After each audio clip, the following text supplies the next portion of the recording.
अच्छा बच्चों, अब आ जाओ थर्ड में। थर्ड हमारा पार्ट क्या था? 18x minus x square minus 77 is greater then 0। तो इसको राइट हैंड साइड में ले जाएंगे तो x square minus 18x plus 77 is less than 0। तो यहां से हमें क्या मिल गया? X square minus 11x minus 7x plus 77 is less than 0। तो ये हो गया x माइनस 11 और ये हो गया x minus 7 less than 0। Quadratic है तो लेस देन 0 है तो बिटवीन द रूट्स, तो 7 से 11 हो गया। ये हमारा थर्ड हो गया। अब फर्स्ट सेकंड थर्ड का हमें क्या लेना है? इंटरसेक्शन। एक बार मैं लिख लेता हूं। फर्स्ट हमारा क्या है? फर्स्ट हमारा है, देखो फर्स्ट हमारा है x बिलोंग्स टू, हमारा फर्स्ट क्या है? x belongs to 8, 10। ये था हमारा फर्स्ट। सेकंड क्या है हमारे पास? सेकंड हमने लिया है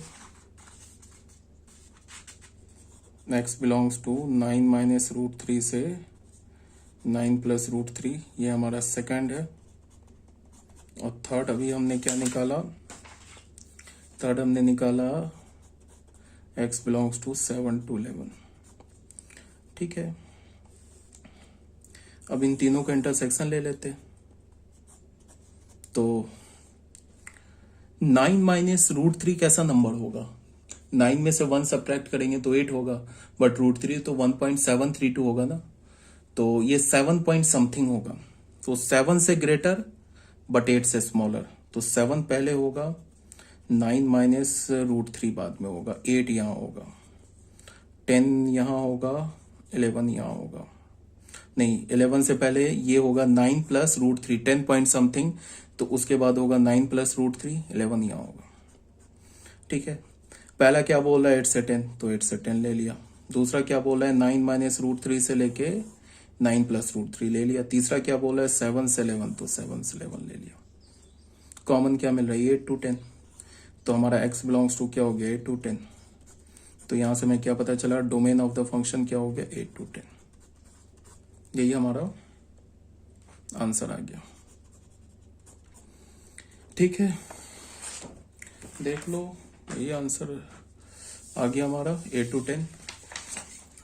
ठीक है, अब आ जाओ क्वेश्चन नंबर 5 में। क्वेश्चन नंबर 5 क्या बोल रहा है? Find the domain of the real function F x defined by. Domain निकालना हमें इस रियल फंक्शन एफ एक्स का।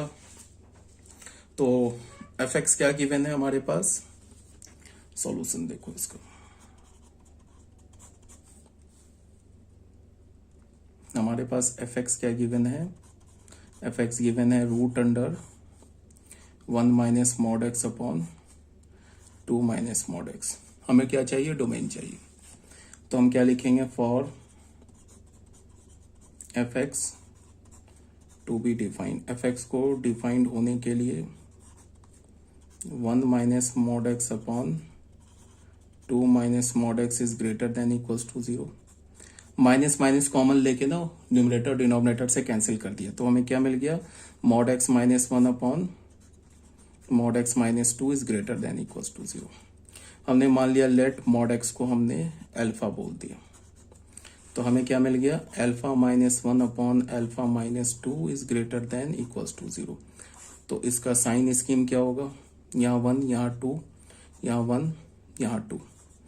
तो इक्वल्स टू 0 है, तो इसका मतलब जो रूट न्यूमरेटर से आएगा उसको कंसीडर करेंगे, डिनोमिनेटर के रूट को तो कभी नहीं कंसीडर करते हैं। फिर ग्रेटर देन 0 तो आउटसाइड द रूट 1 या 1 से लेस। तो हमें क्या मिल गया?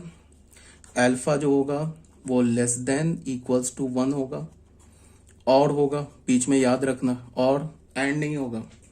अल्फा क्या होगा? Greater than 2। अल्फा क्या हमारा? Mod x less than equals to 1, और क्या होगा? Mod x is greater than 2। ऐसे हो गया।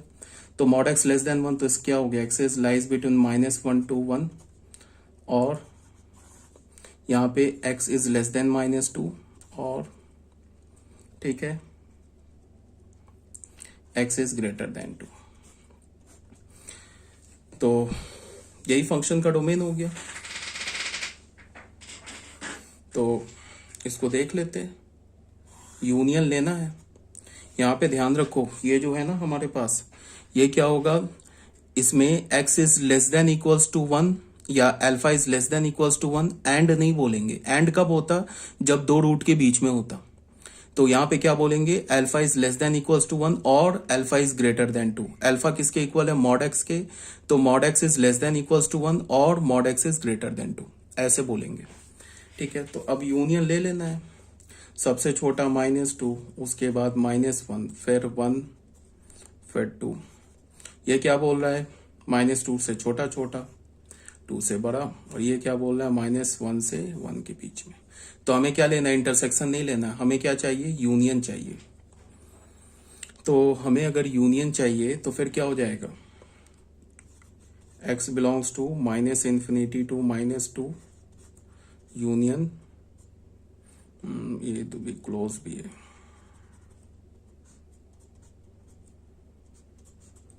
Union 2 to infinity. यही हो गया हमारा final domain of the function, यही हो गया। तो डोमेन ऑफ द फंक्शन क्या हो जाएगा? -∞ से -2 union -1 to 1 union 2 to infinity. ठीक है, तो ये भी हो गया हमारा क्वेश्चन नंबर 5 भी हो गया। अब क्वेश्चन नंबर 6। क्वेश्चन नंबर 6 है डू इट योरसेल्फ। देखो ये डिफरेंट डिफरेंट फंक्शंस दे रखे हैं और सबका मैंने आंसर लिख दिया है। ठीक है, टोटल 7 फंक्शंस है। इसको सॉल्व करना, इस क्वेश्चन को सॉल्व करना। ये थोड़ा बढ़िया क्वेश्चन है, ये भी बढ़िया क्वेश्चन है, इसको भी सॉल्व करना है। सारे अच्छे क्वेश्चन इसमें, इसको सॉल्व करना है। ये आंसर दे रखा है, अगर नहीं सॉल्व होता है तो फिर मुझसे पूछना, फिर मैं बताऊंगा। ठीक है, आप मुझसे जब हमारी क्लास होती है उस क्लास में पूछ लेना। नहीं सॉल्व होता है, पहले ट्राई करना खुद से सॉल्व करने का। अगर नहीं सॉल्व होता है तुमसे तो फिर पूछ लेना। अब आई थिंक ये खत्म हो गया क्या? लास्ट क्वेश्चन है, ये भी डू इट योरसेल्फ है। ठीक है, डू इट योरसेल्फ का मतलब खुद से करोगे। अब मैं कितने क्वेश्चन कराऊं? यहाँ पे क्या बोल रहा है? तो ऐसे ही क्वेश्चन है, find the domain of the function. इस फंक्शन का हमें डोमेन निकालना है। तो यहाँ पे क्या, y is equal to f x is equal to minus mod x and y is equal to f x. ये दोनों एनसीईआरटी के मिसलेनियस का क्वेश्चन है। तो ये तो बहुत सिंपल क्वेश्चन है। जैसे हमने बोला ना, f x is equal to minus mod x, तो यहाँ पे तो कोई प्रॉब्लम ही नहीं है। एक्स को तो कोई खतरा नहीं है किसी भी एक्स से, चाहे एक्स का वैल्यू पॉजिटिव हो, निगेटिव हो, जीरो, कुछ भी हो, एफ एक्स तो डिफाइंड होगा। तो डोमेन क्या हो गया? All real number. अब हमें पता क्या है कि मॉड एक्स जो होता है ना, वो ग्रेटर देन इक्वल्स टू 0 होता है for all x belongs to R. ठीक है, तो मॉड एक्स अगर ग्रेटर देन इक्वल्स टू 0 होगा तो माइनस से मल्टीप्लाई करेंगे, क्या हो जाएगा? माइनस मॉड एक्स क्या हो जाएगा? लेस देन इक्वल्स टू 0 हो जाएगा for all x belongs to R. तो यही माइनस मॉड एक्स तो y है, यही है ना माइनस मॉड एक्स y। तो क्या हो जाएगा? y is less than equals to 0 for all x belongs to R. तो रेंज फंक्शन का क्या हो गया? -∞ टू 0। ये आंसर हो गया रेंज फंक्शन का। ठीक है, फर्स्ट पार्ट हो गया हमारा सॉल्व। अब आ जाओ सेकंड पार्ट में। एफ एक्स किसके इक्वल है? √9 माइनस एक्स स्क्वायर के इक्वल है। अब हमने क्या बोला? For f x to be defined, f x को डिफाइंड होने के लिए 9 माइनस एक्स स्क्वायर को क्या होना होगा? Greater than equals to 0। जो स्क्वायर रूट के अंदर लिखा है उसे क्या होना होगा? 9 minus x square greater than equals to 0। फिर हमने क्या किया? दोनों साइड माइनस मल्टीप्लाई किया, तो एक्स स्क्वायर क्या हो गया? Less than equals to 9। तो फिर ये क्या हमारा क्वाड्रेटिक है, तो बिटवीन द रूट्स होगा, तो -3 से 3 आ गया। तो डोमेन फंक्शन का क्या हो गया? -3 से 3। बट ठीक है, ये डोमेन हो गया, कोई प्रॉब्लम नहीं है। उसके बाद देखो क्या है, एफ एक्स किसके इक्वल है? √9 माइनस एक्स स्क्वायर के। ये किसके इक्वल है? वाई के। अब हमने दोनों साइड रेंज निकालने के लिए कर रहे हैं। रेंज के लिए हम क्या कर रहे हैं? दोनों साइड स्क्वायरिंग किया, तो वाई स्क्वायर किसके इक्वल हो गया? 9 माइनस एक्स स्क्वायर के। एक्स स्क्वायर किसके इक्वल हो गया? 9 माइनस वाई स्क्वायर के। तो x की वैल्यू क्या हो गई? ±√9 माइनस वाई स्क्वायर। अब इस x को डिफाइंड होने के लिए, इस x को डिफाइंड होने के लिए 9 माइनस वाई स्क्वायर को क्या होना है? Greater than equals to 0। तो यहां से हमें क्या मिल गया? Y square is less than equals to 9। तो यहां से क्या मिल गया? y बिलोंग्स टू -3, y किसका एलिमेंट होगा? -3, बट देखो y यहां से जाके देखो, y तो हमारा पॉजिटिव है ना, ये जो एफ एक्स है ना, यही तो y है, ये पॉजिटिव है। तुम x का वैल्यू कुछ भी डालो, x का वैल्यू तुम कुछ भी डालो, y जो बाहर निकल के आएगा वो पॉजिटिव होगा तो 0 होगा, निगेटिव नहीं हो सकता। हम लोग, मैंने जब रेंज तुम्हें बताया था तो रेंज में क्या बोला था कि हमें उस x को देखना है, सॉरी हाँ उस x को देखना है जिसके लिए y डिफाइंड हो। अगर तुम देखो है क्या कि इसको तुम ध्यान से देखो, इस वाले क्वेश्चन को ये ध्यान से देखो, ये ऊपर नीचे सब भूल जाओ, सिर्फ इसी इक्वेशन को देखो। अगर इस इक्वेशन को x को डिफाइंड होना है, ये x तो लिख के नहीं आ रहा है ना ऊपर से कि मैं डोमेन हूं इसका, हम तो इस इक्वेशन को इंडिविजुअल सॉल्व कर रहे हैं ना, इस इक्वेशन को हम इंडिविजुअल सॉल्व कर रहे हैं, ठीक है। x को अंदर खुद में तो नहीं पता है कि मैं इस फंक्शन का डोमेन हूं, मैं तो इसको इस क्या बोलते हैं, इस फंक्शन को सॉल्व कर रहे हैं। तो इस फंक्शन को सॉल्व करने के लिए हमने क्या बोला कि x कब डिफाइंड होगा, जब 9 माइनस वाई स्क्वायर क्या हो, ग्रेटर देन इक्वल्स टू 0। तो y का ये रेंज आ गया। अब सिर्फ तुम अगर इसी क्वेश्चन पे आते हो, ऊपर सब भूल जाओ, सिर्फ इसी क्वेश्चन को देखो, तो तुम बड़े आराम से y का वैल्यू -3 से 3 ले सकते हो। उसके लिए x डिफाइंड होगा, हमने गलती कहीं नहीं की है। इन सब को तुम कट करो, सिर्फ यहां से देखो। अगर मैं बोलूं कि x को डिफाइंड होने के लिए y का वैल्यू -3 से 3 के बीच में होगा, कुछ भी तुम y का वैल्यू -3 से 3 के बीच में डालो, इंक्लूडिंग -3 इंक्लूडिंग 3, x डिफाइंड आ जाएगा, x को कोई प्रॉब्लम नहीं है।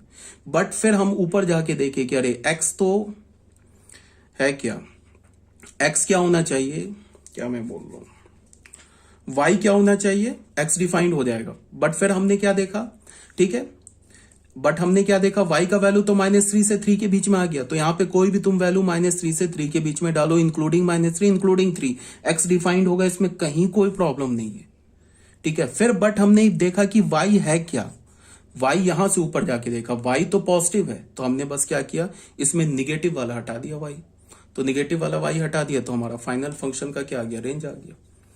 जैसे हमने इस इक्वेशन को देखा, तो इस इक्वेशन को देखो, ये ऊपर सब भूल जाओ, इसको सॉल्व करोगे तो y का ये रेंज है। अगर ये क्वेश्चन होता ना, ये क्वेश्चन होता, बोलता कि find the value of y for which x is defined, तो ये हमारा आंसर आ जाता। इस y के वैल्यू के लिए x डिफाइंड है, तो y का तो ये वैल्यू आ गया। ये क्या बोल रहा है कि अगर तुम y का वैल्यू -3 से 3 के बीच में लो, -3 और 3 भी ले लो, तो ये x डिफाइंड होगा, कोई प्रॉब्लम नहीं। और ये सही बोल रहा है, यहाँ पे हमने गलती नहीं किया। बट फिर हमने y का वैल्यू जाके देखा कि y तो √9 - x स्क्वायर है, तो उस y को हटा दिया, निगेटिव y को हटा दिया, बिकॉज y तो हमेशा या तो 0 है तो पॉजिटिव होगा, तो निगेटिव को हटा दिया, तो फाइनल फंक्शन का रेंज आ गया, ठीक है। तो ये भी क्वेश्चन हो गया। अब ये क्वेश्चन नंबर 89 जो है, ये भी डू इट योरसेल्फ है, तो इस क्वेश्चन को भी तुम लोग करो सॉल्व। और इसमें से कोई क्वेश्चन मैं कर दूं क्या सॉल्व, देख लेता हूं। ये सब तो इजी क्वेश्चन है। इसको ग्रेटर देन इक्वल्स टू 0 करो, एक्स का रेंज निकाल लो। इसको ग्रेटर देन इक्वल्स टू 0 करो, एक्स का रेंज ये वैल्यू निकाल लो, डोमेन आ जाएगा। इसको ग्रेटर देन इक्वल्स टू करो, सीधे क्या हो जाएगा, एक्स का ये फंक्शन का डोमेन आ जाएगा। अब ये बताओ, लॉग मॉड एक्स, इसका हमें डोमेन निकालना है, तो इसका डोमेन कैसे निकालेंगे। इसका डोमेन निकालने के लिए हमें क्या देखना होगा कि लॉग के अंदर क्या होना चाहिए, सिर्फ ग्रेटर देन 0 होना चाहिए, इक्वल्स टू 0 भी नहीं होना चाहिए, ठीक है। तो हमें सिर्फ उस x को देखना है जिसके लिए मॉड x ग्रेटर देन 0 हो। तो मॉड x ग्रेटर देन 0 तो हमें पता है कि सारे x के लिए होता है एक्सेप्ट 0। 0 अगर तुम यहां पे डालोगे ना, तो मॉड ऑफ 0 0 हो जाएगा, तो फिर log 0 डिफाइंड नहीं होगा। log का तो आर्गुमेंट ग्रेटर देन 0 होता है ना, तो हमें अगर तुम x का वैल्यू निगेटिव डालोगे तो भी ये log डिफाइंड हो जाएगा। मॉड ऑफ मान लो -2 डालोगे तो -2 का मॉड क्या होगा 2, तो log डिफाइंड हो जाएगा। 3 डालोगे तो 3 का मॉड क्या होगा 3, फिर अगेन log डिफाइंड हो जाएगा। बट अगर तुमने x का वैल्यू 0 डाल दिया तो मॉड 0 0 हो जाएगा, तो log डिफाइंड नहीं होगा। तो इस फंक्शन का डोमेन क्या हो जाएगा, ऑल रियल नंबर एक्सेप्ट 0, ठीक है। अब आ जाओ इस फंक्शन में। अब ये दो फंक्शन का सम है, तो इस स्क्वायर रूट के अंदर लिखा है ये भी ग्रेटर देन इक्वल्स टू 0 होगा, इस स्क्वायर रूट के अंदर लिखा है वो भी ग्रेटर देन इक्वल्स टू 0 होगा। एक इक्वेशन, एक इनइक्वालिटी 1 बनेगी, एक इनइक्वालिटी 2 बनेगी। दोनों इनइक्वालिटी का इंटरसेक्शन ले लोगे, एफ का डोमेन आ जाएगा, ठीक है।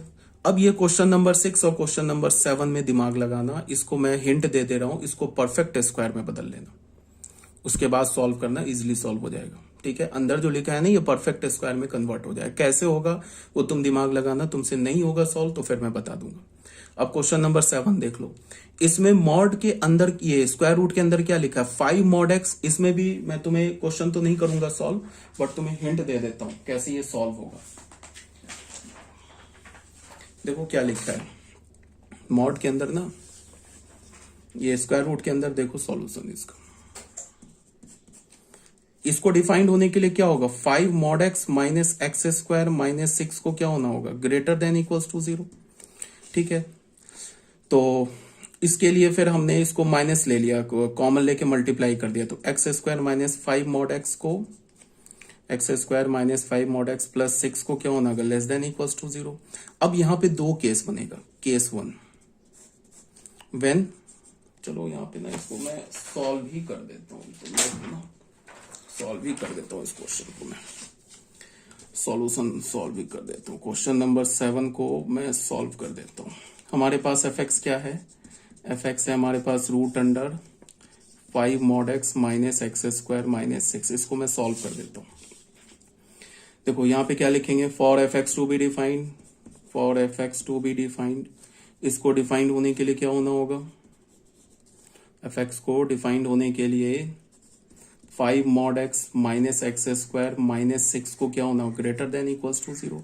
तो यहां से क्या हो गया, x square minus 5 mod x plus 6, ये लेस देन इक्वल्स टू 0 हो गया। ठीक है, अब हमें केस लेना होगा, केस 1, बिकॉज हमें मॉड हटाना है, मॉड को हटाना है ना हमें, तो मॉड को हटाने के लिए हमने केस 1 ले लिया, x is greater than equals to 0। ठीक है, ऐसे केस ले लिया, तो जब x is greater than equals to 0, ये हमारा केस 1 का इनिशियल कंडीशन हो गया। तो फिर क्या हो जाएगा, x square minus 5x plus 6 is less than equals to 0। कोई प्रॉब्लम नहीं है, मॉड हट गया। अब ये क्या होगा, x square minus 6x plus x, नहीं, x square minus 3x minus 2x plus 6 is less than equals to 0, ऐसे हो गया। तो यहां से हमने x कॉमन लिया, तो ये हो गया x माइनस 3, ये माइनस 2 कॉमन लिया, x माइनस 3, तो x क्या हो गया, 2 to 3, ये हो गया। अब ये क्या है, ये केस का इनिशियल कंडीशन है और ये केस का फाइनल कंडीशन है, या मतलब फाइनल आंसर है।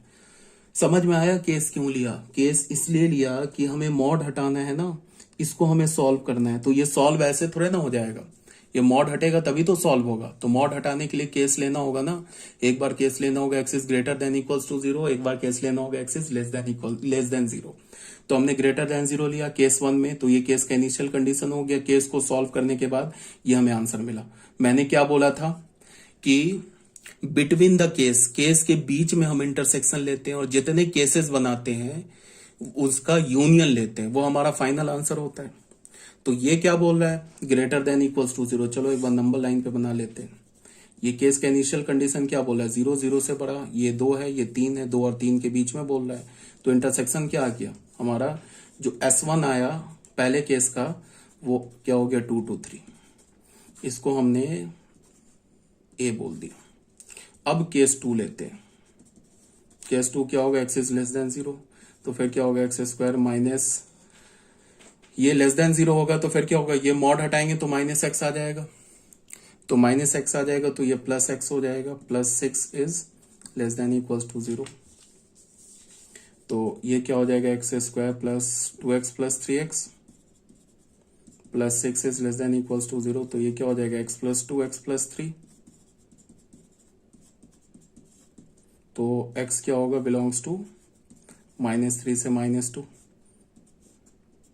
अब फिर ये देखो केस का इनिशियल कंडीशन, केस को सॉल्व करके आंसर आ रहा है, ये बोल रहा है लेस देन 0, तो इसका और इसका इंटरसेक्शन क्या होगा, यही होगा इसका इंटरसेक्शन। तो क्या हो गया, S2 क्या हो गया हमारा, -3 से -2। ठीक है, ये हमारा B हो गया। अब A और B का यूनियन हमारा इस क्वेश्चन का आंसर हो जाएगा। तो A और B का यूनियन क्या होगा, यही यूनियन होगा, 2,3 यूनियन -3, -2, आंसर हो गया, यही होगा। देखो -3, -2 यूनियन 2,3, आंसर हो गया। ठीक है, अब इस क्वेश्चन को कैसे करेंगे सॉल्व, ये सब तो बता दिया कैसे होगा सॉल्व। इसमें भी मैंने हिंट दे दिया कि इसे परफेक्ट स्क्वायर में कन्वर्ट कर लेना, फिर स्क्वायर स्क्वायर कैंसिल हो जाएगा, फिर ये एक सिंपल फंक्शन में कन्वर्ट हो जाए। बहुत इजी क्वेश्चन है, अगर तुमने इसको परफेक्ट स्क्वायर में कन्वर्ट कर लिया ना, बहुत आसानी से सॉल्व हो जाएगा। फिर स्क्वायर रूट वगैरह कैंसिल होगा, सिंपल फंक्शन बन जाएगा, उसे सॉल्व कर लेना। अब ये सब तो बिल्कुल यार बच्चा क्वेश्चन है, ये x अपॉन मॉड x का हमें रेंज निकालना है, ये तो खुद ही मतलब कर ही देता हूं मैं ना कुछ। जैसे हमारे पास एफ एक्स क्या दे रखा है, x अपॉन मॉड x है, इसका रेंज निकालना है। इसको तो मैं ऐसे ही रेंज निकल जाएगा, x अपॉन एक्स बोल दिया, 1 बोल दिया, क्या होगा, x is greater then 0, because x को इक्वल्स टू 0 क्यों नहीं लेंगे, बिकॉज डिनोमिनेटर में x है, और x अपॉन माइनस एक्स होगा, -1 होगा, कब होगा, when x is less than 0। Equals to 0 तो ले ही नहीं सकते, तो हमारे पास fx क्या हो गया, fx हो गया 1 कब, when x is greater then 0, -1 कब हो गया, व्हेन x इज लेस। अच्छा ये क्या बोला, रेंज ही तो बोला, ठीक है। तो रेंज फंक्शन का क्या हो गया, बस 2 ही आया, -1 और 1। और डोमेन फंक्शन का क्या हो गया, ऑल रियल नंबर एक्सेप्ट 0। ये फंक्शन का क्या हो गया, डोमेन हो गया। देख लो x का वैल्यू 0 लोगे ना तो ये फंक्शन डिफाइन नहीं होगा, ठीक है। तो रियल नंबर से 0 हटा दिया, यहाँ ग्रेटर देन 0 लेंगे, मॉड हट जाएगा, x अपॉन एक्स 1 हो जाएगा, ठीक है। तो इसका मतलब क्या है कि अगर तुम x का वैल्यू पॉजिटिव लेते हो ना तो fx y का वैल्यू 1 मिलेगा सारे पॉजिटिव रियल नंबर के लिए, और अगर तुम x का वैल्यू निगेटिव लेते हो तो y का वैल्यू -1 होगा सारे निगेटिव रियल नंबर के लिए, 0 पे तो डिफाइंड ही नहीं है। तो रेंज क्या आ रहा है, सिर्फ -1 और 1, तो रेंज हो गया। अब ये क्वेश्चन नंबर 2, क्वेश्चन नंबर 2 भी बहुत ईजी है, बस ऐसे ही सेम टाइप का है। fx क्या है हमारे पास, x+2 upon mod of x+2। इसको हम क्या लिख सकते हैं, इसको ऐसे लिख सकते हैं, x+2 upon mod of x+2 is equal to 1, कब, जब हमने x+2 को ग्रेटर देन इक्वल्स टू 0 बोला। इक्वल्स टू 0 नहीं होगा, इक्वल्स टू 0 पे तो x का वैल्यू -2 हो जाएगा, फंक्शन डिफाइन नहीं होगा। फिर हमने क्या बोला, x+2 upon minus of x+2, ये हो गया -1 कब, when x+2 is less than 0, ठीक है। तो fx हमें क्या मिला, fx मिला हमें जो x+2 upon mod of x+2 है, इसका हमें वैल्यू क्या मिला, 1 कब, when x is greater than -2, और -1 कब, when x is less then -2। x का वैल्यू -2 तो हो नहीं सकता, बिकॉज -2 पे फंक्शन डिफाइन नहीं होगा। तो अगर हम डोमेन फंक्शन की बात करें तो ऑल रियल नंबर एक्सेप्ट -2, और रेंज फंक्शन की बात करें तो फिर ये क्या होगा, -1, ये रेंज हो गया, ये डोमेन हो गया, ठीक है। अब ये क्वेश्चन नंबर 3 में आ जाओ। 3 में फिर हमें क्या करना होगा, रेंज निकालना है। तो रेंज निकालने के लिए दिमाग लगाना, 3 में क्या होगा, मैंने रेंज लिख रखा है, ठीक है। ये क्वेश्चन नंबर 9 सॉल्व कर लें, तो बहुत ईजी क्वेश्चन है। x की जगह x+y डालोगे ना, तो ये x की जगह जहां दिख रहा है x+y डाल दो, फिर यहाँ पे x की जगह x - y डाल दो, कैलकुलेट करो, दोनों को मल्टीप्लाई करो, थोड़ा सा कैलकुलेशन बढ़ जाएगा, आंसर आ जाएगा, ठीक है।